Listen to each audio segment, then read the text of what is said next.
Good afternoon. My name is Mark Ludwig. I'm director of the Terezin Music Foundation.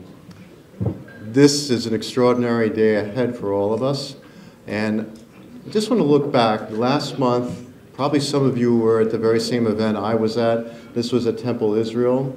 It was an interfaith event where basically it was bringing all the different communities of the Boston area together, taking a stand and saying, we're all in it together. We're taking a stand against intolerance. Right? And among the clergy that were there from different denominations, we also had some rather significant and prominent figures on the political side. And I would have to say that I was very touched by Mayor Walsh's comments. Right? First of all, he did something which I think is a real gift. It was a very serious thing, but he also brought a little humor and he brought a lot of warmth to the moment. So it only seems so fitting for a day like we're about to experience, which is really about tolerance, about diversity, that to have Mayor Walsh come and welcome Khizr Khan. Please welcome Mayor Walsh. Thank you very much, Mark. It's such an honor for me to be here today. I want to thank you to introduce this special person that's coming up here. I want to thank you all supporting the honor of the lives of Terezin and the Holocaust victims.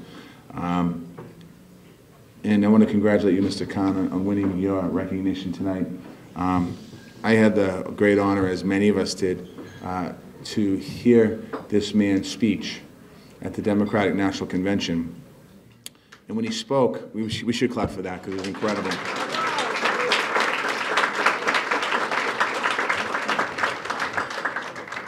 When he spoke, it didn't seem that we were so divided as a nation at that particular moment as we seem today.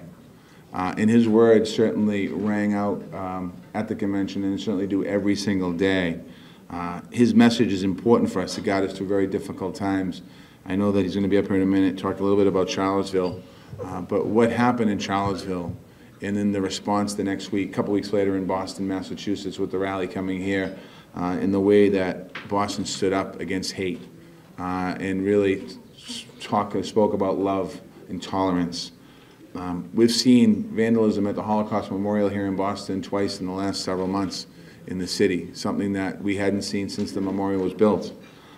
We've seen threats to immigrants, their rights nationally. And in Boston, we're willing to stand up to stand with our immigrant families. Mr. Khan, I know will be up here in a moment, but I just want you to know, Mr. Khan, in our city of Boston, 28% of the people that live in our city are born in another country, like my parents. 48% of the people that live in our city are first generation, like I am. We will constantly always stand with our immigrant communities.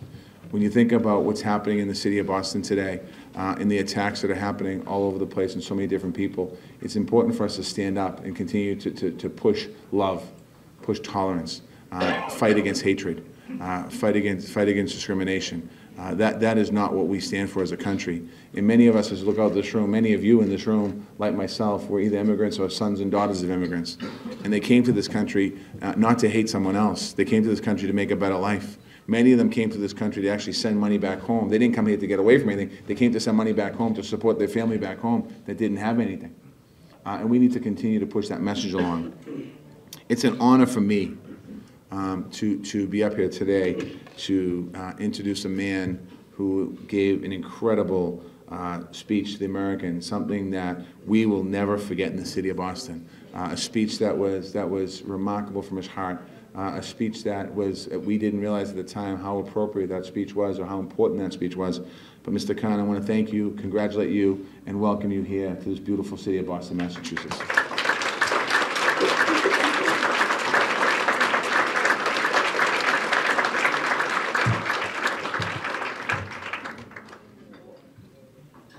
Honorable Mayor, dignitaries, I am undeservingly standing before you, so humble. Thank you. Thank you for this honor. Thank you for remaining beacon of hope for this country. I come from Charlottesville, Virginia. Charlottesville had been in news lately. I was there on 12th of August. I was there on 13th of August. And then we saw Boston.